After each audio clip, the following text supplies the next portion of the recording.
Hello, guys. My name is Oleg. I'm a product manager at Sendigram, and it's Ella. It's our email marketing specialist. So, hi, Ella. Hi everyone, hi Oleg, how are you doing today?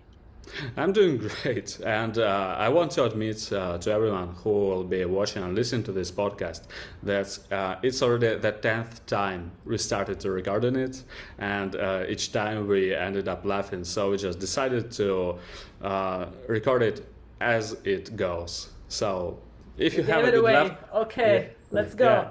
If you have a good laugh with us, then so be it.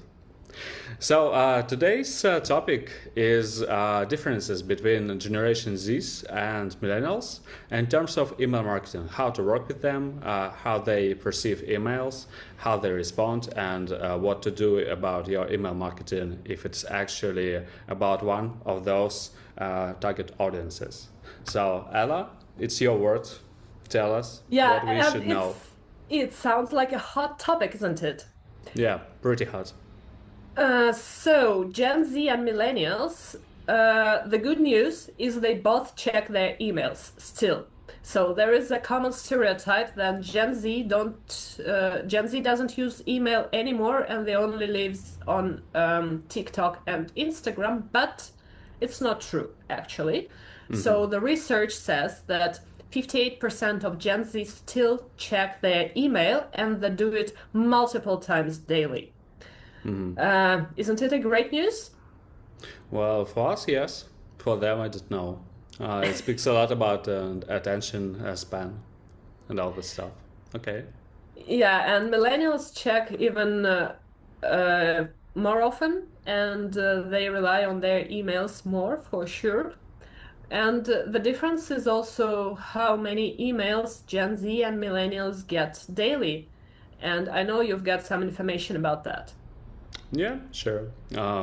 As a fellow millennial, I know that me and people like me receive up to 50 messages per day, which is absolutely enormous, I should admit. And that's why we hate receiving new email messages sometimes.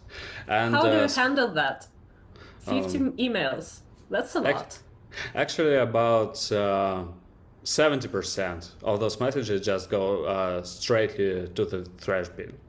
Because reading through all of those monotonous promotional emails, it's more than a human being could take. But That's true. the rest, they But we stand as out. marketers, we definitely want to be in the other 30%, right? Yeah. Uh, Finishing my thoughts, Gen Zs, they actually receive up to 20 messages, which actually help you to see the strategy you should use with Gen Zs and Millennials. It's kind of very different. Speaking of the messages I still read every day, I'd say that I read the messages which stand out with their headlines. One of the most important things is to personalize your headline in a way which actually hook your subscriber. It could be a name of your subscriber, and if you tuned up your subscription form properly, you gather names of your subscribers. It could be the mentioning of something your subscriber did on your website previously. Yeah. For example, if they were interested in buying some very special Adidas hoodie, yeah, you will want to remind them about buying this hoodie because there are just two pieces left. Yeah. Yeah, also remind them that the red color is the best. Uh, I'd say the white color is the best, but let's leave it to the commenters. Anyway, Uh, how would you remind them? I'd say I'd send them a couple of reminders during the week, uh, using a headline like, for example, "Hey Oleg, the white hoodie you've added to your bin or you've been interested in is almost out of stock." And That's actually a great subject line. I would agree that this is just beyond using your first name because everyone is used to seeing our first names on the subject lines because it's so easy for marketers nowadays to extract the names from email marketing platforms. So yeah, Yeah. first name is nothing special, but if you mention something that is based on your past behavior, that sounds more personalized and it works better for sure. So I can give you another example from travel email marketing. If you get an email like, Oleg must visit spots in Bali this month, that would mean that email marketing platform told you that you've done some research on Bali. And it works way better than just mentioning your name for sure. But also, I've got something to say about urgency, and this is a bit controversial, and I'm not recommending doing it all the time. But for example, if you're still looking for a red hoodie and you've got a subject line like only two left in your size, Oleg, what would you think? If it is the fifth email I received in the past half year about those two hoodies, I think that you're kind of lying, you know. Yeah, I know. Sounds a bit spammy. I Yeah. agree. Yeah. Also sounds a bit spooky because it means that we know your size, and I'm not sure that you want us to know your size. So probably you should be careful. And my advice on being careful about the subject lines is do not rely on your perception. Rely on A/B testing. So if you are using an email marketing platform, you for sure have this A/B testing feature, and this is your best friend. Yeah, could agree. I can say that I would be too spooked about knowing that you know my size, because actually when I registered some site which sells, say, clothes, yeah, I fill all those fields about which size do I have. So for me, it just makes the whole process of purchasing way easier.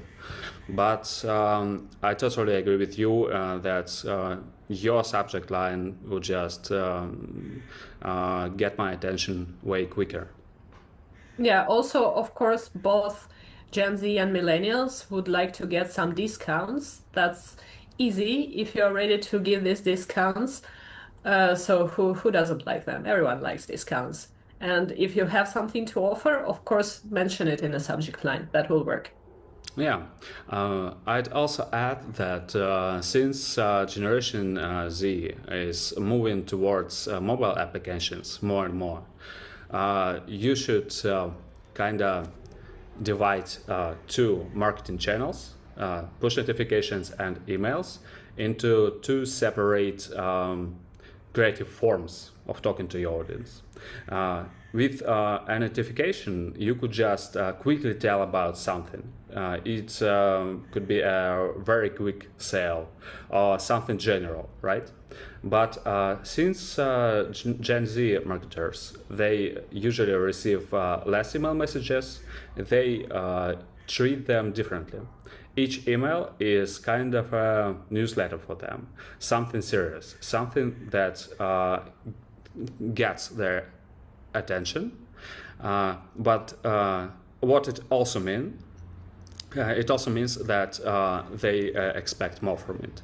So when you're sending an email to someone from Gen Z, be sure to customize it. Be sure to customize it with all the sorts of clothes your customer could buy, if you're still talking about clothes store.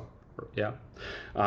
Be sure to show what this exact customer could like. Maybe add something about their past behavior on your website and kind of highlight it. Yeah, you've been interested into picnicking topics. Yeah, and tell them that okay, now there are some new apparel for picnics. Yeah, you have right now. So really squeeze everything you can from it. Customize it to the very end. While millennials, they're used to get a lot of spam messages. They treat emails lighter. Yeah, you could just get away with something less deep. But with Generation Z, it's important to really dive deeper into what you're writing. Yeah, but still, as far as we are talking about the content now, I would also like to mention that millennials really appreciate the educational content.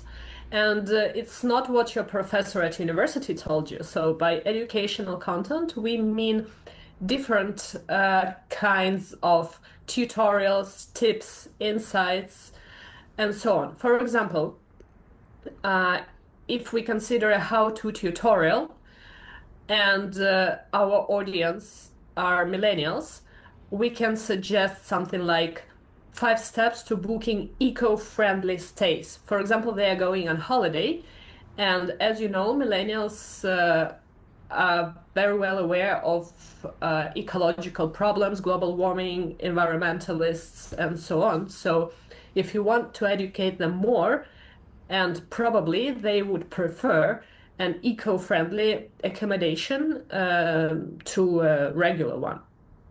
But yeah, try to make it short and sweet. No encyclopedia. What else?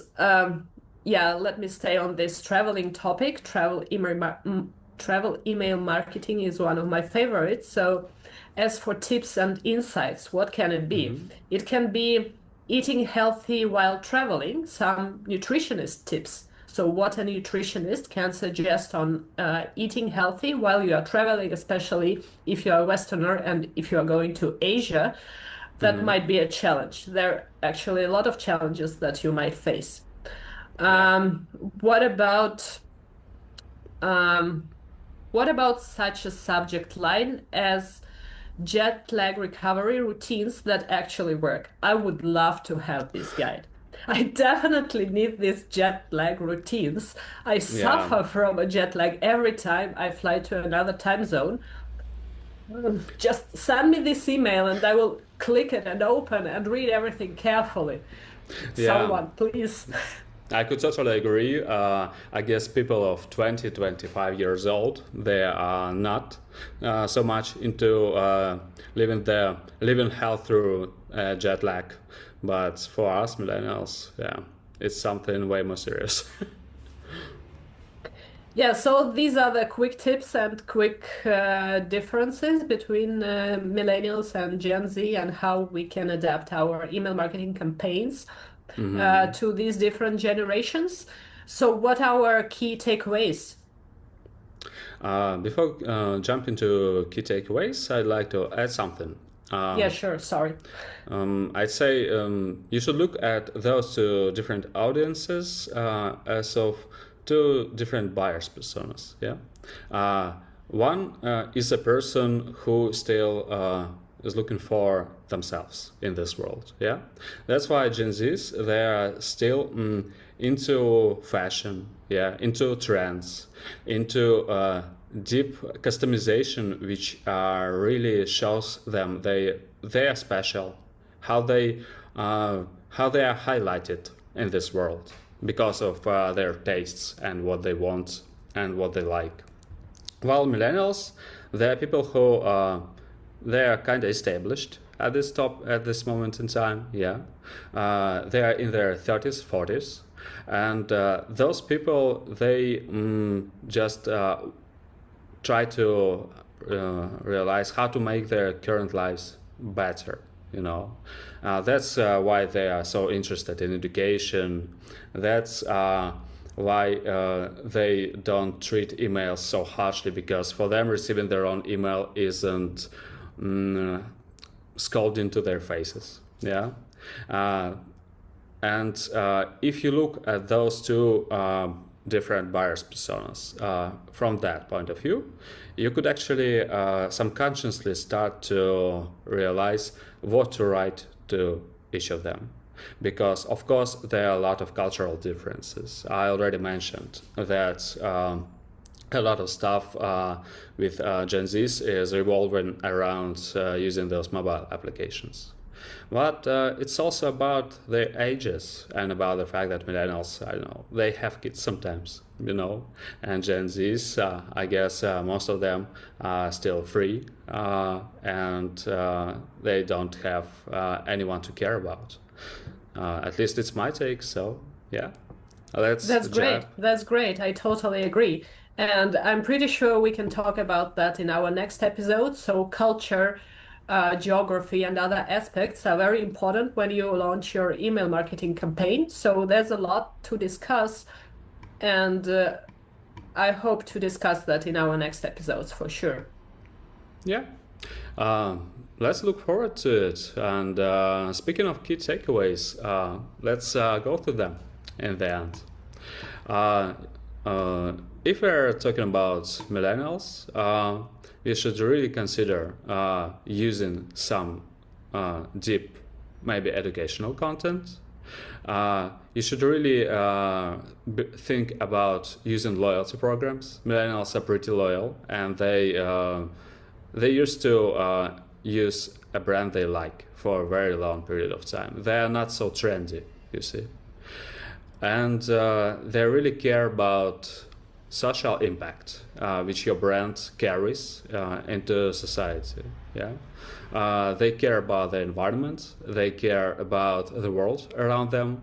So, if, for example, you have some green business, mention it and make it part of your brand identity in order to reach out to millennials.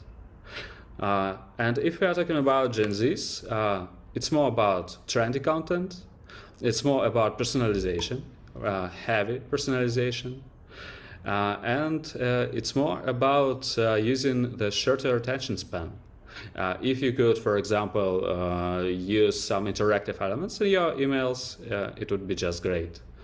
So it really works for Gen Zs, and it really makes millennials hate you immediately. Yeah. Don't let millennials hate you. Yeah. Thank you for the great conversation, Ella. Let's do our best to have another conversation in a week or so. Let's see how our subscribers react to this short, spontaneous try not to laugh every second. And see you soon, hopefully. Yes, please leave your comments below, and also check out for the link to our blog article. In this blog article, you will find all the details, all the statistics, data, research, infographics, way more information that we've covered in this short video. So read the blog article, leave your comments. See you next time. And for you, Oleg, I wish that when you open your inbox next time, you will find this appealing 20 or better 50 discount for a head hoodie. Yeah, great hoodie, by the way, Ella. And please write it in the comments as well. I guess it deserves some compliments. Okay, have a nice day. See you next time. Bye. Bye. Все. Вот теперь мне это нравится. Да, это было хорошо. Да, короче, меньше выпендрежа, больше ржача и вот это вот sincerity. Ага. Окей. Как ты себя ощущаешь? Лучше. Тут и свет стал получше, и я там вначале ошибки делала. Я почему-то Gen Z все время использую с глаголом во множественном числе, потому что я себе его воображаю как группу людей, а он должен использоваться с глаголом в единственном числе. Да, а потом ты, наоборот, там что-то в какой-то момент audience назвала R. Да. Хотя это, по идее, тоже там, типа, я такой сижу... Но audience это ладно, это collective noun, его можно и так, в зависимости от контекста, но в моем контексте лучше было сказать is. Так что ты можешь этот кусочек вырезать, чтобы там не было ужасно этих грамматических ошибок. Пусть будет. Я сейчас понимаю, что вот то, что мы записали, вот, скорее всего, сейчас пойду, просто кат сделаю вот с самого начала, и просто вот так вот сразу же, и все. И я даже не буду дальше смотреть ничего. Все. Подожди, а инфографику вставить? Вот я тебе сейчас ставлю, господи, блять, что я говорю? Я тебе сейчас отправлю, в смысле, этот видос, ты вставишь эту инфографику. Я на себя смотреть больше не хочу. Хорошо, да, договорились. Я вставлю инфографику, я вставлю примеры subject line, чтобы люди их могли видеть. Да? Надо такое? Или пусть на слух воспринимают? Да как хочешь. Ну, ты же у нас, диджей, битмейкер.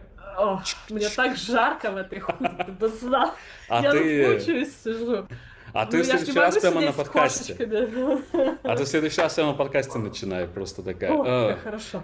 It's so hot here, you know. В принципе, И- кошечки с сердечком тоже неплохо. В следующий раз я буду просто в футболке с кошечкой. Не, на самом деле клевая футболка. Вот, клевая худи, клевый стайл. Вот. Клевый фэшн. А ты на рейвах раньше тусила? Нет, Нет? я ни на чем не тусила.